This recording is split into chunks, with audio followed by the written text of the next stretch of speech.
Olá, terça-feira, 8 da noite. Hoje é dia de você sair daqui melhor. O ano está começando e você vai receber dicas de como ter mais saúde. Há um princípio que diz que aonde não há sangue, há doença.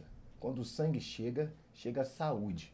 Estou falando isso porque hoje vou entrevistar a doutora Ellen Pessoni, uma especialista, uma cirurgiã vascular. Mas não é só de biologia que ela entende. Ela cuida também do espírito, porque é a nossa mentora, a nossa líder de célula da Igreja Batista Atitude. Doutora Ellen, que bom ter a senhora aqui no Manuscast. Uma honra estar aqui com você, poder falar exatamente sobre isso. Saúde, espiritualidade, mente e corpo. Vamos falar sobre isso, então. Amém. Que alegria. Doutora Ellen, veio de onde? É do Rio de Janeiro? Eu sou Como é que foi mineira. sua infância? Foi em Eu Minas? sou mineira, sou do interior, como eu costumo dizer, uma cidade chamada São Sebastião do Paraíso. E uma Grande a cidade cidade? pequenininha, Pequena? 40 mil habitantes. Gente do céu. E eu vim parar aqui no Rio por causa da medicina. Fui fazer faculdade na Universidade Federal Fluminense e fiquei por aqui, me apaixonei pelo Rio e fiquei pelo Rio. E como é que foi essa infância? Filha de quem? Os pais eram médicos? Por que medicina? Nada, nada. Meus pais não médicos. Eu venho de uma família muito simples. E, na realidade, quando eu tinha 14, 15 anos, eu resolvi fazer medicina. E todo mundo dizia, mas como que você vai fazer? Né? Como é que você vai... Medicina é caro para se Quantos médicos na preparar. família para você Você não conseguir? tem ninguém na família. Eu fui a primeira pessoa na minha família a ter nível superior. Uau, que coragem. Então, assim, eu posso dizer que uma das minhas características é realmente determinação, porque eu decidi fazer medicina, eu foquei, olhei aquilo como um objetivo. Na realidade, na época era um objetivo. Hoje eu vejo que foi Deus que colocou a medicina na minha vida, Glória a né? Deus. É um propósito de Deus. E aí, meu caminho com a medicina foi esse, não tenho nenhum médico na família. Eu sou a única, até hoje, única médica da minha família. Já que a gente está conciliando, eu já disse que vamos unir a medicina com a espiritualidade. Como era a Ellen nessa família? Era uma família cristã? Era evangélica? Como é que foi essa religiosidade lá? Mineiro é bastante religioso, né? Mineiro é bastante religioso. Minhas avós eram católicas e a minha mãe era testemunha de Jeová. E eu... Que união.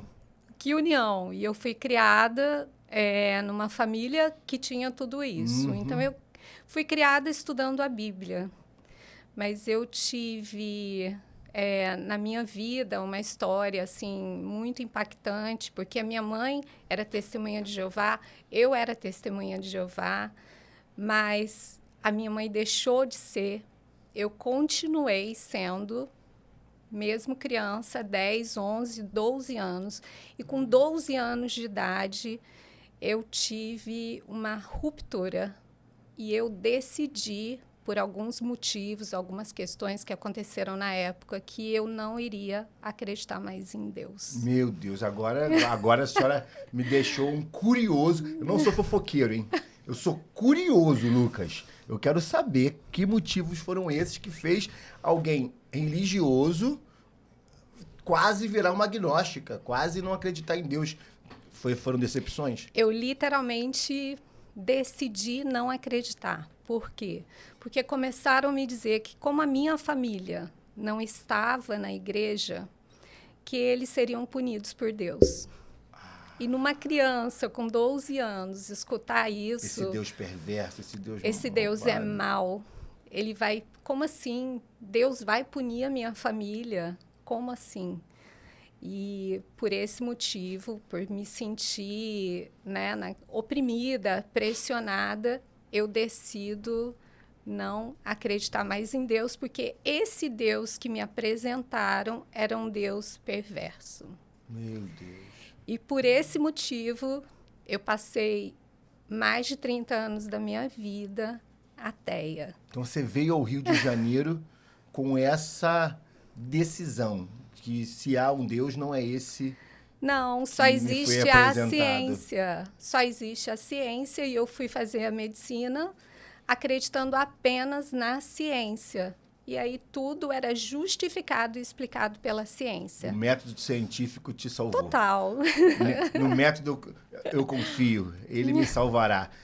Essa é uma realidade de hoje, tá? Tem várias doutoras Ellens que entram na universidade, talvez até com alguma crença, não foi o seu caso, na época já estava decepcionada, mas o ambiente universitário é um ambiente que te leva a se afastar de Deus facilmente, com muitas teorias, explicações, onde os seus grandes e queridos mestres são pessoas assim, são pessoas que se afastam de algum momento totalmente da religião para se apegar quase que com fé total, quase de uma forma religiosa no método científico, que a gente não descarta. E como essa Ellen decide na universidade dar espaço para esse Jesus? Foi na universidade ou foi Não foi na depois da universidade? Não foi. O que acontecia comigo era, eu vi algumas coisas que eu não conseguia explicar pela ciência. Amém. Amém. Eu olhava para aquilo e falava, bom, tem algo aqui, tá, mas não é o momento ainda de eu lidar com isso. Mas tem algo aqui, um dia eu vou me aprofundar e vou entender o que estava acontecendo. Né? Totalmente racional. E você sabe o que mais interessante? Existiam pessoas... Interessante, né? A maneira de falar. Existiam pessoas que você sabia que não havia a menor possibilidade de cura. E aquela pessoa era curada. E existiam pessoas que eu olhava e falava, essa pessoa vai embora, tá de alta, tá liberada para casa, tá totalmente curada. Chegava no dia seguinte, foi embora, Dona Maria foi embora, foi tudo bem com ela? E aí a enfermeira me dizia, não, doutora, ela morreu.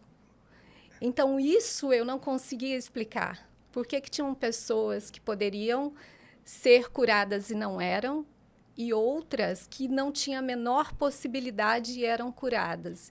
Isso me intrigava durante a faculdade, durante a minha especialização. E você percebia que o método não explicava tudo? Não né? explicava. A ciência não explica, né? Essa tudo. Universidade sua, como foi a influência dentro de tantas cadeiras escolher a cirurgia vascular, que eu acho que você está vendo como as coisas estão evoluindo, né? Na minha época de formação, quando eu pensava em cirurgia vascular, eu pensava em varizes apenas, a coisa evoluiu muito, né? De lá para cá. Como é que foi para a senhora essa escolha? Na realidade, foi um longo caminho. Eu entrei na faculdade e eu queria fazer neurocirurgia. Olha aí, ó. E eu era apaixonada por neuro, tá? Apaixonada por neuro. Até hoje É eu maravilhoso. estudo neuro. Neurociência explica muita coisa. Maravilhoso. Mas durante a faculdade, a minha mãe fica doente e ela morre por um câncer de mama. E aquilo me desnorteou. Eu me desconectei da neuro e não conseguia escolher o que eu ia fazer. Então, eu fui por um caminho da cirurgia. Eu sempre tive um pensamento muito pragmático, prático, de querer um resultado rápido para um paciente que precisasse e fosse grave. Então, esse era o meu raciocínio. E aí, eu fui para a área da cirurgia, fiz 3 anos de cirurgia geral. E aí, dentro da cirurgia geral, eu tive o contato com a cirurgia vascular e fui fazer a minha especialização em cirurgia vascular. No total de especialização, eu fiz 5 anos de especialização. E durante o tempo de especialização e o tempo inicial que eu trabalhei com cirurgia vascular, trabalhei com coisas muito graves. Transplante renal, paciente renal crônico, cirurgias grandes, aneurisma de aorta. Mas, ao longo do tempo, né, eu fui vendo que eu estava perdendo qualidade de vida, eu estava perdendo tempo com os meus filhos e eu resolvi focar numa área da minha especialidade, que é a varizes. E eu tive uma reviravolta na pandemia. Foi na pandemia que eu tomei essa decisão de focar no tratamento da doença venosa e varizes. Eu mudei tudo no meio da pandemia. A pandemia mudou muita gente, né? Mudou. Qual foi Muita gente. essa relação sua? Ela ainda está igual que a cirurgia resolve? Ou hoje a doutora Ellen entende que nem tudo é cirurgia? O que hoje eu posso te dizer que eu trato 100% dos meus pacientes sem cirurgia. Olha a cabeça da estudante. Absolutamente E mudou. como a prática muda, como a ciência está dando A outras prática informações. muda. A evolução da medicina está fantástica. A gente está caminhando cada vez mais para uma medicina não invasiva e uma medicina mais ampla, mais integral, né? Então, hoje, os meus pacientes, eles são tratados por laser. Ou é laser por fora, ou é laser por dentro. Com anestesia local, sem necessidade de internação, mesmo casos bem complicados. Que eu acredito não está acessível a todo mundo e a medicina preventiva deve ser propagada, né? Absolutamente. Ou a maioria dessas patologias, dessas doenças que a senhora trata, são inevitáveis? Olha, eu vejo um caminho da medicina para a medicina em que a gente vai tratar geneticamente as pessoas. Não é uma realidade ainda. Então, hoje, o que se tem é inevitável. 70% da população brasileira tem varizes. Então, é muito incidente, é um problema muito amplo. Relacionado à genética ou genética mais estilo de vida? Genética é estilo de vida, mas a genética é predominante nesse caso. Então, se você tem uma mãe ou um pai, ou ambos, com varizes, você chega a ter mais de 60% de chance de ter. É muito alto, sabe? A transmissão. É o fator principal, é o fator que mais influencia e existem hábitos que você pode ter, evitar obesidade. Então, evitando obesidade, você vai ter hábitos alimentares saudáveis. Atividade física, então, isso são hábitos. Evitar ficar muito tempo em pé, muito tempo sentado, saltos muito altos. Isso é estilo de vida que vai, né, que vai contribuir. Uso de hormônios, tem gente que usa muito hormônio e altera, né? Então, eu tenho a questão genética, mas eu tenho hábitos que eu posso optar por hábitos saudáveis e prevenir, ter uma evolução de doença bem mais branda, né? Prevalência masculina, prevalência feminina. Feminina. Mulherada. 90. Meu Deus, ser mulher, gente. Jesus, pai, eu tô papai, né? Ainda não revelei qual é o sexo do meu filho ou da minha filha, Lucas. Eu sei que se for menina, Deus vai redobrar a força. Porque se eu passasse o que vocês passam... Porque é um momento, eu vivi isso com a minha mãe, né? Eu não lembro, mas minha mãe conta, que ela não tinha varizes nenhuma e na gravidez, tudo que ela poderia ter tido veio. Gravidez A mudança, é um fator a mudança de risco hormonal nessa hormonal. época... O estímulo hormonal é muito importante. Ocorre uma chuva hormonal na gravidez, uma chuva de progesterona e estrogênio, faz dilatação das veias. Aquela dilatação, ela volta. Em 50% dos casos, ela retorna. Mas existem varizes que aparecem na gravidez que não vão regredir e precisam ser tratadas depois. Há uma prevalência de varizes maior nas latino-americanas e brasileiras do que europeias, do que nas americanas, ou isso está espalhado pelo mundo inteiro? Isso está espalhado pelo mundo, mas, por exemplo, os árabes têm muitas varizes. Ah, mais do que a gente. E existe mais do que a gente. E existe o quê? Uma migração árabe para Portugal. Total. Para Espanha, né? Na história, a gente tem isso. Então, portugueses têm varizes. Tem mais varizes. Veio lá dos mouros, foi para Portugal e veio para gente. E veio para a gente, exatamente. Então, existe um trajeto. O povo africano tem menos varizes do que o europeu? Ele tem uma incidência boa de varizes Também também. tem. Também Então juntou tudo, meu filho. Juntou o africano, juntou o português, deu o brasileiro que vai uma hora precisar desse estilo de vida que evite a varizes. E numa definição simples, toda varizes merece preocupação? Existe uma definição de varizes. Veias que têm mais de 3 milímetros que estão dilatadas e tortuosas. Isso é uma varize. Existe uma definição de microvarizes, que são menores do que isso. Quando você tem uma variz, você precisa ficar atento, porque internamente pode haver algo mais grave. Por exemplo, uma safena comprometida. Entendi. E aquela varize é a pontinha do iceberg. Então, vamos deixar claro aqui o sistema circulatório para o povo entender. Tem o coração, esse coração sai dali artérias que correm o corpo inteiro e retorna para o coração as veias. Através de veias. Essas veias, que são as profundas e as mais superficiais, que fazem a drenagem do nosso corpo. A variz seria um ramo dessas veias mais superficiais? Variz é um ramo de uma veia mais superficial, sim, a gente pode colocar desse jeito. Mas é importante entender que varizes não tem só na perna. A gente pode ter varizes em qualquer lugar do corpo. Em órgãos? Existe, por exemplo, varizes no esôfago. Olha!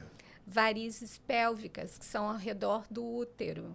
Mas a maioria acontece nos membros inferiores. Porque então, mais essa chuva hormonal é no corpo inteiro. No corpo inteiro. Se tem progesterona, estrogênio, também pode chegar em órgãos mais profundos também. Em outros órgãos. Pode ser, existem outras causas, mas sim. E hoje a senhora está me explicando que o laser é a grande ferramenta, né? É um calor profundo que você consegue ali medir o que ele vai fazer. Ele pode ser até um instrumento de corte, pode ser um instrumento de cicatrização. E a senhora falou algo que o povo está querendo saber. Laser por dentro, como é que é isso? Sim. Como é que é o uso do laser, da laser terapia? O laser, no tratamento de varizes, quando eu falo, ele pode ser usado por fora. Eu tenho veias superficiais e menores, eu coloco o laser por cima da pele, o laser é absorvido pelo sangue, esquenta, ocorre um esquentamento e ocorre o fechamento daquelas varizes. Só que quando eu tenho veias profundas e mais calibrosas, esse laser superficial ele não funciona. Então, o que eu preciso? Eu preciso levar o laser na profundidade. Então, como que eu levo isso? Eu não preciso cortar, eu faço um furinho, coloco o laser dentro dessa veia, ativo o laser, esse laser faz uma emissão radial e vem selando por dentro essa veia.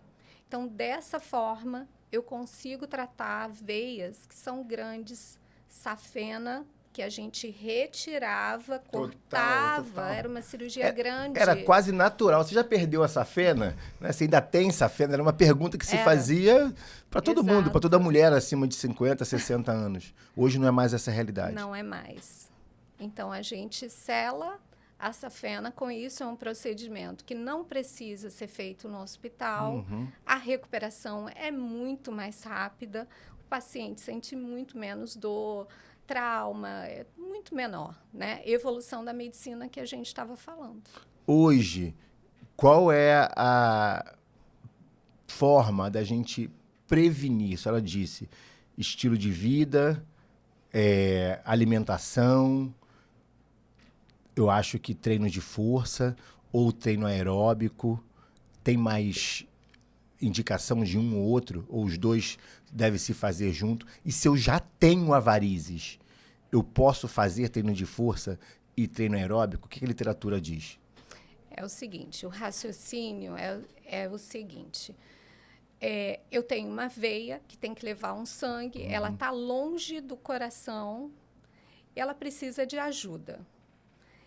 A panturrilha, quando está tonificada, ela impulsiona 60% do sangue. Então, é importante essa panturrilha trabalhar bem.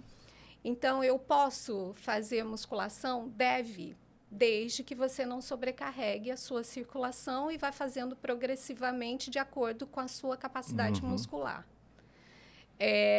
Treino aeróbico, excelente, vai movimentar essa circulação. Se você puder unir uma coisa com a outra, seria o ideal.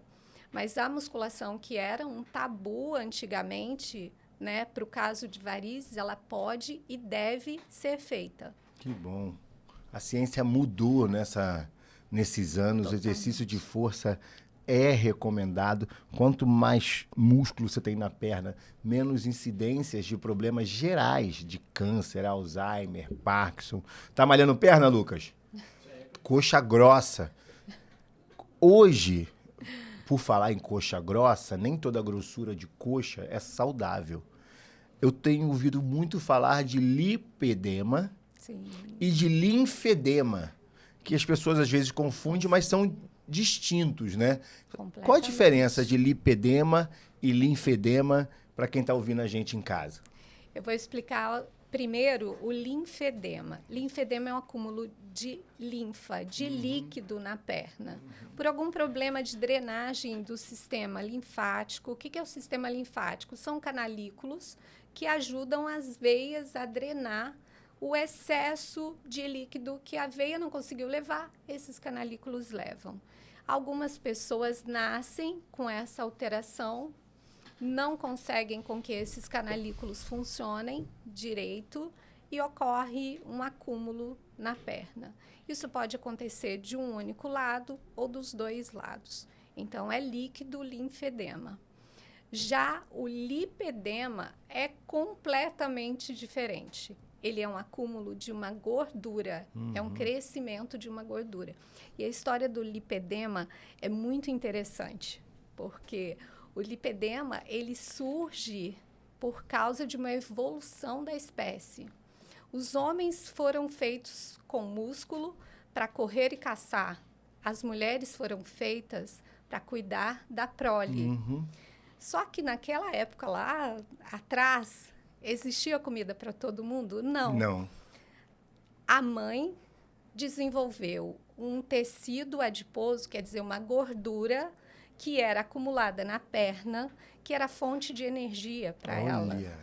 Se tivesse escassez... Se ela tivesse escassez, ela não comeria, mas os filhos comeriam e sobreviveriam.